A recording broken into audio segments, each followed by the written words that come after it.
Siempre quise tener una carrera. La sección de Turf de hoy. Hay unos juegos fúnebres que dan lugar, como solía ocurrir en la antigua Grecia, a una especie de juegos, no diré olímpicos para no incurrir en un error, pero de juegos parecidos a los que hoy conocemos como Juegos Olímpicos. Deportivos, digamos. Claro, solo que no se celebraban en Olimpia. Cada vez que se moría un personaje notable, hacían estos juegos. Y vamos a contar cómo murió un tipo, los juegos que hicieron, qué pasó en una carrera. El tipo es Pelias. Pelias, el hijo de Tiro y Posidón, nace, en realidad, Tiro estaba casada con el señor Creteo, pero como suele ocurrir, aparece un dios, Posidón, en fin, yace con Tiro, como su nombre le hace un indica. tiro a Tiro, Sí. y nacen dos gemelos, el citado Pelias y Neleo. Pero bueno, la madre tenía unos hermanastros que habían nacido de Creteo, Esón, Pérez, Amitagón, pero estos nacen y son hijos del dios. Entonces Tiro mantuvo el nacimiento en secreto. Como hizo, no sé, pero lo mantuvo en secreto. Y agarró a los chicos, ni bien nacieron, y los expuso. Los dejó ahí abandonados. Estaban ahí los dos chicos, pobrecitos, en el mercado. Pasa una manada de caballos y una yegua, porque eso es lo que era. Sí, sí. Le pegó una patada a uno de los niños, No. una coz, y le dejó una señal lívida en la cara.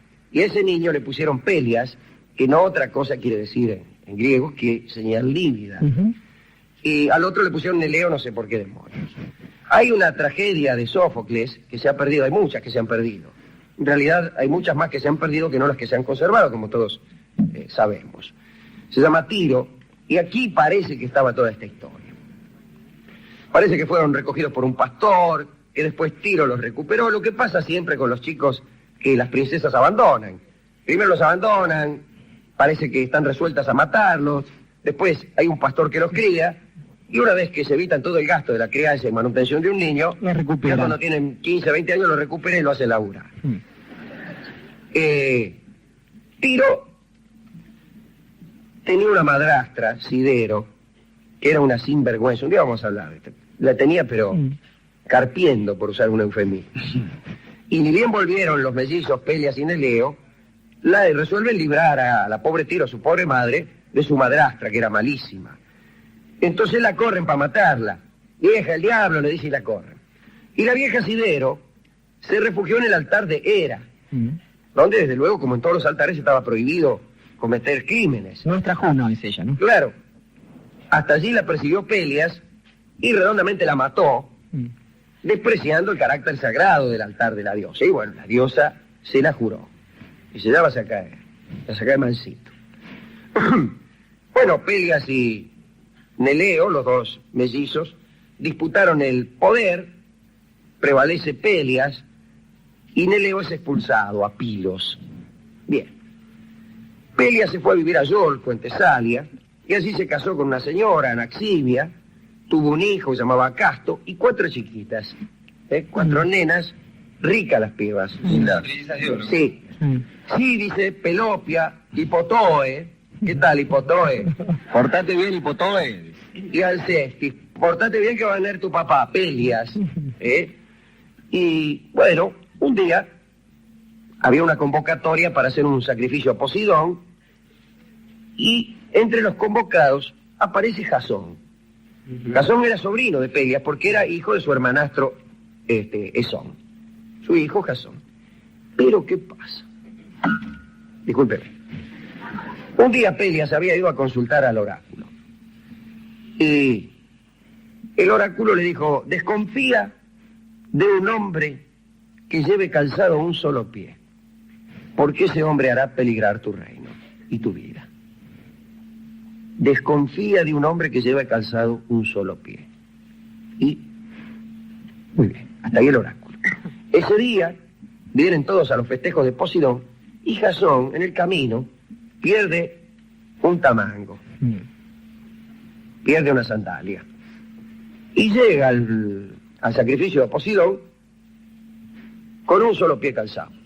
Ni bien que lo ve, Pelias dice, ajá, se acordó de lo que había dicho el oráculo, mira vos. Entonces lo encara redondamente. Y le dice, che, dice, ¿Vos qué harías si fueses rey con un hombre destinado a destronarte? Y Jasón piensa un rato y dice, pues, le enviaría a buscar el vellocino de oro, que está en Cólquide, guardado por un dragón. Algunos dicen que esta respuesta le fue dictada a Jasón por Hera. Y Pelias dice, bueno, si vos lo decís, yo te voy a enviar a vos, a la Cólquide, a buscar el vellocino de oro, una empresa de la cual era imposible volver vivo. Era como matarlo. Andá a traerme el vellocino de oro, dice, este lo van a liquidar, había tantos peligros que vencer. En realidad cuando le daban esos trabajos siempre era para no matarlo directamente. Claro, era para no decir, escúcheme, ¿qué van a decir los demás si lo mato? Entonces, lo mandaban a hacer eso, cosa que los tipos se murieran solos. Y lo mandan. Bueno, el tipo se va. Entonces Pelias dice, ya me libré de este tipo, que es mi sobrino, ¿no? Y entonces aprovechó para matarlo a Esón, al padre de Jasón. Se lo voy a matar al padre también, ya que estoy, porque era malo. Sí. Y Esón dice, ¿me permitís una cosa? Sí, sí, cómo no. Yo quiero elegir mi muerte. Bueno, dice, ¿cómo querés morir? Bebiendo sangre de toro. El tipo se tomó una sangre de toro y se murió de asco. Se murió de asco ya. La mamá de Jasón, Alcímeda, se ahorcó. Y quedó un chiquito, un hermanito de Jasón, Prómaco. ¿Y sabe lo que hizo Pelias? Le saltó los sesos contra el suelo. Ajá. Pero mira si será, ¿no? Tipo bravo. Bravo, lo mató. Pero a los 4 meses, ¿quién te cree que vuelve? Jasón. Jasón.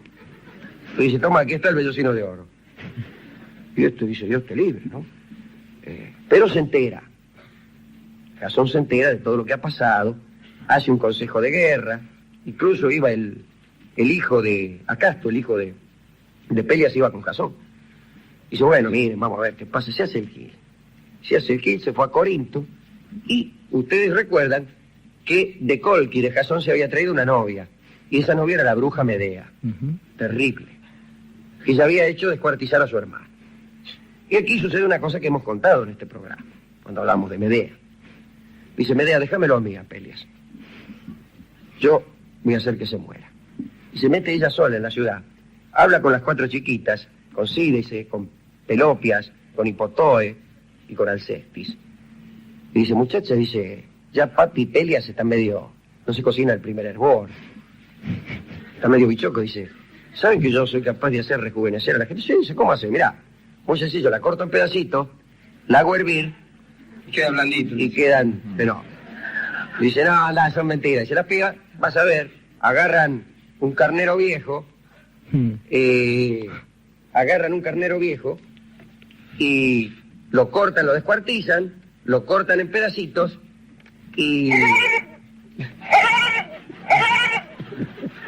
Gracias, Rorio. Está saliendo bien la imitación.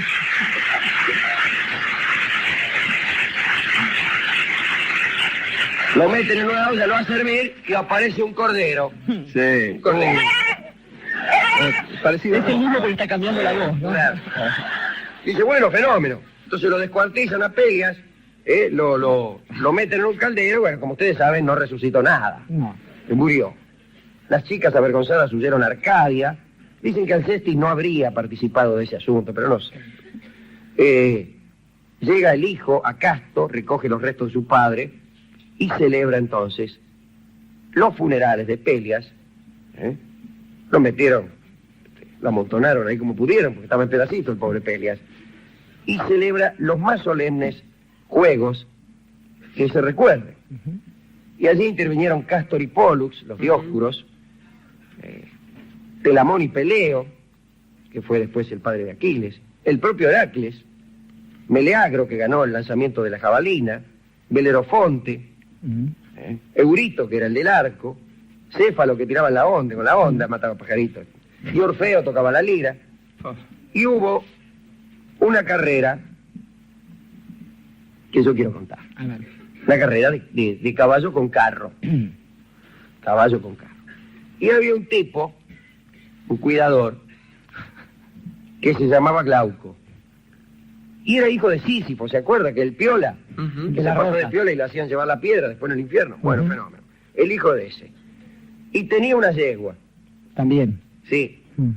Pero como hacen ahora en los hipódromos, no las dejaba acoplarse con caballos, ni con nadie en realidad. Porque decía que de ese modo las yeguas permanecían más briosas y corrían más, lo cual parece que es bastante cierto. Sí, ya voy. Pero ahí estaba la diosa del amor. Imagínense qué gracia le puede hacer a la diosa del amor que impida justamente que los caballos se amen, o las gentes. Y se ofendió. Y fue con un cuento a Zeus, le dijo, mirá, ahí anda, dice, Glauco, dice, tiene una yegua, le da de comer carne humana. Y Zeus se lo creyó. Dice, más hace lo que quiera, le dijo. Y entonces Afrodita un día le fanó la yegua, la llevó a beber en un cierto pozo, tomaban un agua, y le hizo comer una hierba que se llamaba hipomanes, que crecía cerca del pozo, que era terrible. Y al otro día, Glauco ató el carro, ató las yeguas al carro, larga la carrera y le toca correr contra Íficles, casualmente el mellicito de Heracles. Y las yeguas se volvieron locas, por la hierba que le había dado la otra. Se desbocaron, destrozaron el carro, lo arrastraron por todo el estadio, los 1600 metros de la carrera. Y después se lo morfaron. Y lo que es peor, Sí. perdieron.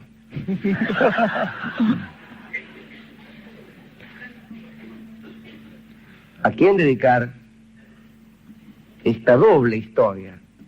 Yo creo, Alejandro, que es menester, dado que aquí aparecen unos animales que cometen ese tipo de errores trágicos, digo, el de perder sobre todo, en una fecha como esta, a otros animales, aquellos animales que sí han sabido ganarse su lugar en la historia, empezando por Pegaso, aquel que además de patas tenía alas, pero siguiendo también por Bucéfalo, el caballo de Alejandro Magno, Babieca, el caballo de ese gran caballero al que le canta justamente el Quijote al comienzo, Y Luz, el caballo de Atila. y también Rocinante, el caballo del mismísimo Alonso Quijano, y también yendo para estos pagos, además de los innominados caballos de Fierro y Cruz en el momento de la huida, sí estaba pensando en esos otros como Forli, Botafogo, que han hecho algunas glorias por este lado, y también, ¿por qué no? Penny Post. Es la octava y última de las presentaciones de esta semana, en la que no corrieron algunos otros, sí aquellos caballos que pueden definir la pequeña diferencia entre la gloria y la tragedia, aunque más no sea por una cabeza. Adelante. Iba una cohorte de adulones, iba a ver cómo se levantaba el rey. Incluso se consideraba un gran honor asistir o estar habilitado para asistir a las levantadas del rey. Digo, hasta sus diarias incursiones en el retrete eran seguidas por funcionarios y cortesanos. Y era grandísimo honor para cualquier mortal bien nacido poder acompañar a su majestad en tan íntimos menesteres. Y no era nada infrecuente que el rey otorgara esperadas audiencias a sus peticionantes en el momento en que su Alteza Real descomía las reales viandas. Dichos nobilísimos detritus eran depositados en una vasinilla, que como no podía ser de otra manera era de oro, y para recordar que el contenido de la misma era, como usted comentó, parte del todo y el todo mismo, al pasar por los salones emperifollados de espejos,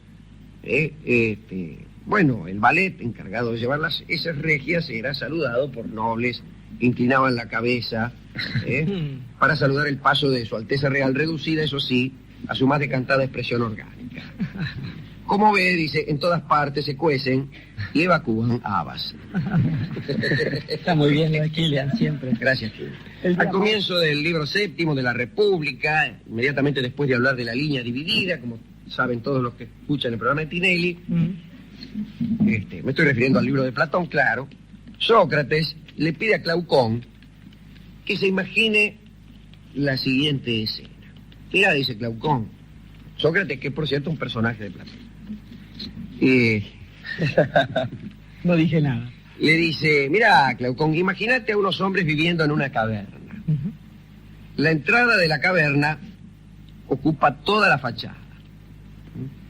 Los hombres se hallan en el interior de la caverna desde la infancia, encadenados en el cuello y las piernas, de modo que no pueden moverse ni volver la cabeza tampoco.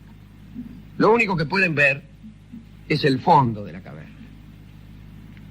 ¿Estamos, Glaucón? Sí, dice Glaucón, que sí a cualquier cosa. Fuera de esta, dice Sócrates. ¿De cuál? Pregunta Glaucón. de esta, dice Sócrates, Cuando entra Alcibíades como en ese amoscado, momento. es la caverna. Dice, sobre una altura brilla un fuego. Hay un fuego, una hoguera. Entre el fuego y los hombres de la caverna se interpone un camino elevado sobre un muro, camino alto. Así que imagínate, Glaucón, los tipos, así como te los dije, en la caverna mirando para el fondo, afuera un fuego, y entre el fuego y la caverna un camino elevado, un terraplén. Sí. A lo largo de este camino hay hombres que acarrean objetos de toda clase. Llevan figuras de hombres y animales, de piedra y de madera. Hablan, o algunos hablan y otros permanecen silenciosos. Los hombres encadenados de la caverna, Glaucón, dice Sócrates, se parecen a nosotros. Ah, sí, dice Glaucón, ¿por qué? Cada uno de ellos ve lo mismo que sus vecinos, o sea, sombras proyectadas por el fuego sobre el fondo de la caverna. La sombra de los tipos que pasan por el caminito se proyecta en el fondo de la caverna, y eso es lo que ven los pobres niatos que están mirando para el fondo de la caverna. Y dice, cuando estos tipos hablan entre sí, creen que hablan y describen las cosas reales, cuando en verdad ven y describen solamente sus sombras. Lo mismo le sucede con las voces que oyen desde afuera, desvirtuadas por el eco. En realidad no son las voces reales de los personajes, sino ecos desfigurados que llegan después de rebotar en el fondo de la caverna. Y dice Sócrates, si le quitaran las cadenas a uno de los prisioneros y se le obligara a levantarse, volver la cabeza y mirar la luz que viene del exterior, por de pronto quedaría cegado. La demasiada luz confunde y enloquece a quienes no están acostumbrados a ella. Si se le dijera que había estado viendo durante toda su vida apariencias y que recién ahora está ante las cosas reales, pues el tipo no sabría qué decir. Lo más probable es que juzgara más reales las cosas anteriores, las que había venido viendo en el interior de la caverna, y si se le obligara a mirar de frente la hoguera, pues no hablemos, porque sé lo que sería. Pero, si a este hombre se le empezara a habituar a la visión de las verdaderas realidades y no las apariencias, bueno, terminaría por descubrir que lo que había visto hasta entonces eran meras sombras. Se acostumbraría a ver las cosas mismas, que en definitiva son modelo de aquellas imágenes.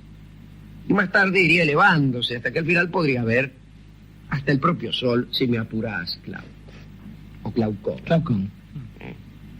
Digo yo, ¿por qué? Bueno, entonces se alegraría el tipo del cambio. E incluso empezaría a tener una cierta piedad por aquellos pobres tipos que aún siguieran encadenados. Y no solo les tendría lástima por creer que ven cosas reales, cuando ven solamente apariencias, sino por creer que los honores y recompensas que reciben o que ellos mismos se otorgan entre ellos son cosas valiosas. Y si regresara este hombre a la caverna e intentara convencer a la gilada de que vive en un mundo de sombras, los giles, en vez de agradecerle sus esfuerzos para liberarlos de las cadenas, bueno, le echarían en cara su petulancia, y hasta es probable, dice Sócrates, que trataran de matarlo, cosa que le pasó al propio Sócrates. Los que han visto la realidad, Glaucón, elevándose hacia las alturas del mundo inteligible, en general no desean abandonar ya este mundo luminoso de la verdad. Y cuando se hallan entre los giles, suelen tener un aspecto ridículo y torpe.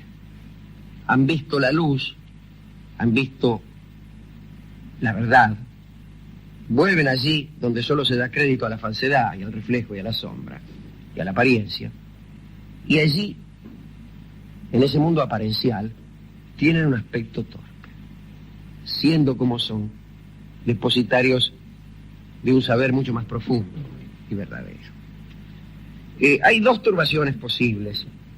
La turbación del que habiendo estado en la oscuridad, emerge la luz. Esa es una turbación. Dice, ay, ¿qué pasa?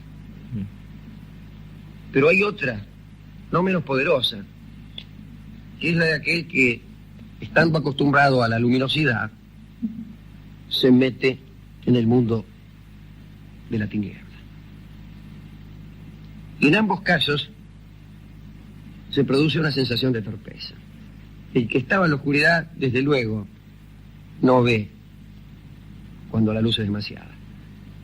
Pero el que viene del mundo de la luz, cuando entra en una habitación en penumbras, tampoco ve. Digo, esta es ni más ni menos que la famosa alegoría de la caverna de Platón. Sócrates habla aquí, según lo cita su discípulo y divulgador, el finado Platón. Y ahí Platón parte hacia la idea de que la educación debe llevar a los hombres a contemplar la verdadera realidad, y que bueno, hay que educar a la gente para que lleguen a eso. Pero claro, como no todo el mundo está preparado, dice Platón, no viene mucho al caso esto que digo, pero me acuerdo. Entonces habrá que educar a los más capaces, y de estos más capaces saldrá lo que para Platón es el modelo deseable de gobernante, que es el filósofo gobernante. Tanto sea porque sea un rey que filosofe, o un filósofo que sea hecho rey. Pero, expuesta que se hubo la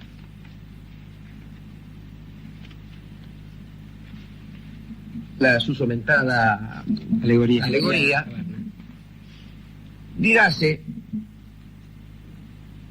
que es posible extraer de ellas algunas sensaciones menos profundas tal vez que aquellas extraídas por Platón, pero no menos edificantes. No solamente se refiere o es funcional esta alegoría en el plano de la gnoseología. ¿Está bien? Sí. Claro. Sino también, me parece a mí, en los caminos más pedestres de la cotidianidad. Y es verdad que salir a la luz, después de estar mucho tiempo entre penumbras y entre penumbrosos, y volver con la noticia de lo que la luz es, no suele ser tarea muy recompensada, que digamos. Y efectivamente, como dice Sócrates, cuando uno sale de la caverna, alcanza a vislumbrar la hoguera y la realidad de las cosas. Y vuelve y le dice, che, muchachos, ¿ustedes saben que hay una hoguera así, así? Con toda frecuencia es marginado, es difamado. No digo que le pase lo que a Sócrates, pero mucho crédito que digamos no se le da.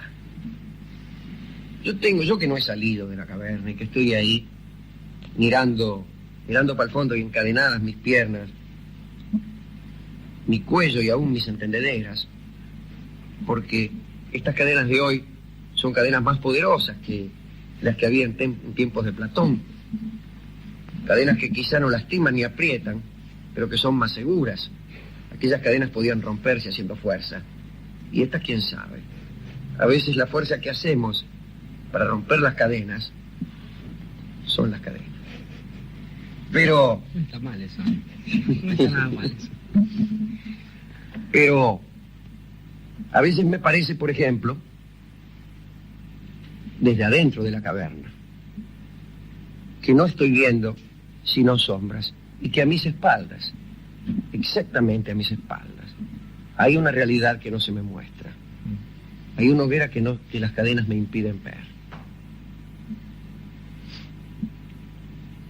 Yo no he salido y no he visto la hoguera. Sería muy soberbio postularme como uno que ha salido de la pieza y ha vuelto con la noticia de que hay una hoguera. Pero sí he conocido a algunos que han salido. Y he sabido lo que les ha pasado. No le han dado crédito. No le han dado crédito en esa pieza de penumbras donde todos miran hacia el fondo, presos de cadenas que ni ellos saben que existen. Digo, los he visto regocijarse en esas imágenes, los he visto, como dice Platón, otorgarse premios y distinciones unos con otros, creer que esos premios son valiosos y despreciar al que ha venido de afuera con la noticia de una realidad que en esa umbrosa habitación se desconocía. Creo que era Juan el que decía, no, la luz en las tinieblas resplandece, mas las tinieblas no las comprendieron. Es así. Yo que estoy tan preso en la silla como los demás, quisiera hoy no postular un esfuerzo para librarnos de las cadenas, pero sí un esfuerzo para al menos sospechar que a nuestras espaldas hay algo que las sombras proyectadas en el fondo de nuestra habitación no alcanzan a revelar. Nada más que eso. Y que cuando venga alguien que ha hecho el esfuerzo de librarse de esas cadenas, esfuerzo que a veces consiste en la aniquilación de uno mismo, lo recibamos, si no con comprensión, que a veces nos está vedada, al menos con una cierta admiración, con un cierto cariño. Digo, como se mira a los héroes que son capaces de proezas que a nuestra vida pequeña y burguesa le es vedada. Nada más que eso, pero una última, yo no doy consejos, pero ¿acaso la única salvación es la desconfianza? La desconfianza en las sombras que vemos.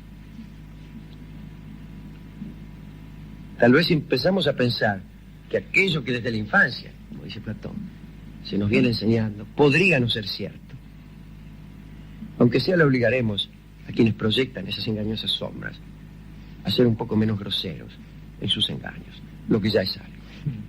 Y pensando en eso, Alejandro, se me ocurre que hay 3 malas noticias, en principio, con esta charla que usted acaba de intentar abrochar. La primera es que la alegoría es una de las peores figuras que se conocen en la literatura para tratar de enseñar algo. Sí, en principio porque la alegoría obliga a una fidelidad perpetua y a veces demasiado extensa, siendo que el mundo no funciona así.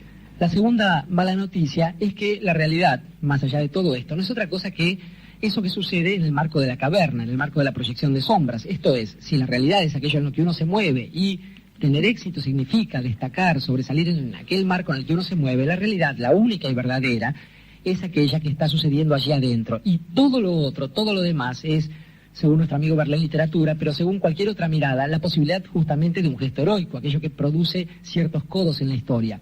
La tercera mala noticia se me ocurre que es aquella que podemos tratar de vislumbrar también como entre sombras, y es que aquellos que fueron nunca volvieron. Esto es, cuando se va hacia esa mirada, no se vuelve jamás. De modo que quizás una dedicatoria posible en este marco es para aquellas personas que, habiendo ido y aún habiendo regresado, no han producido justamente este efecto de locura o de extraño espasmo que se produce en medio de las miradas rústicas y torpes de aquellos que están regocijándose en los premios que se dan entre sí las personas que viven en las sombras, sino que se contentan con generar pequeños destellos, pequeños brotes de pensamiento en los que no hay ningún consejo, sino simplemente el consejo supremo de la duda. Para esa gente, estos destellos. Adelante, don Ignacio. En todas las telenovelas, no tanto en las telenovelas de la tarde donde hay algunos dramas de amor, ¿no? Pero en esta serie nueva de telenovelas juveniles siempre suceden cosas cotidianas. Siempre. Y fíjese que es extraño porque aún en las más livianas comedias norteamericanas, del cine norteamericano, siempre aparece la aventura, digamos. Un hecho policial. Una discontinuidad en la vida diaria. Claro, un hecho extraordinario. Eso. Que viene a perturbar la vida diaria. Ahí no. Siempre en la vida diaria uno se enamora de fulana, fulana se pelea, no suceden grandes cosas. ¿Por qué será? Respuesta. No hay respuesta. El querer darse un gusto a veces requiere grandes sacrificios. Eso me sucedió por querer verlo con Mirta. Me levanté a las 13 de la madrugada, valió la pena, gracias, dice Fina de Avellaneda. A los conductores de programa. Le andan atrás. Le andan atrás, y le insisten para que le hablen y que eso no le dan ni bola, Ni bola también ahí. Claro. Lo que le pasó al fotógrafo lo tiene merecido. Él lo discriminó al bueno de Dorio y la venganza fue terrible, dice Delma de Castelar. Que le robaron el trípode del fotógrafo de gente. Sí. Le empieza a gustar el vermú, elabora toda una ética del vermú. El poder digestivo. Que es digestivo, que es bueno, que estimula, sienta bien. Y que detesta el vermú y en cambio ama el chocolate con churros, elabora una ética del chocolate con churros. ¿Y cuál es la actitud noble en este caso? No muy distinta, pero es esta. A lo mejor a usted le gusta el chocolate con churro y se lo toma el chocolate con churro. Pero tiene que tener el valor de saber que es pecado. Si usted no puede resistir las tentaciones, y aclaro que yo tampoco, y tiene que ser canalla, séalo. Pero después, Ah, pechugar. apechugar. No invente una preceptiva que enaltezca la canallez. No. Diga, mire, lo siento, soy un canalla. Soy un canalla, voy a tratar de enmendarme, pero por ahora no puedo. Eso es lo que hace un tipo de Y sí. Esta no, que si no, que las amigas, que mis cosas. ¡Anda! Dejate jorobar. Yo tiene razón, Gustavo, lo que pasó acá es mentira. Es todo mentira. Que se enamoró del otro tipo, el Aníbal. Aníbal ese, que sí. ¿Eh? Ya salía, además las amigas eran una tapadera para salir con Claro, Aníbal. que no salía con las amigas salía con las amigas y por ahí, ¿sabés quién caía? Sí. Aníbal. Aníbal, este sabe. Que eran amigas de Aníbal las Era tipas. amiga de Aníbal. Le hacían chogán con Aníbal Sí. porque le pagaba copetín. A las Es amigas. primo de alguna, Aníbal. Vio que las amigas siempre tienen un Primo de primo. alguna o algo, Sí. siempre entre bueyes no hay cornada. Sí. ¿O sí? Sí. Bueno, vamos a dedicarle a Gustavo Y Aníbal y también. a Aníbal también este sector del programa. El insistidor Aníbal.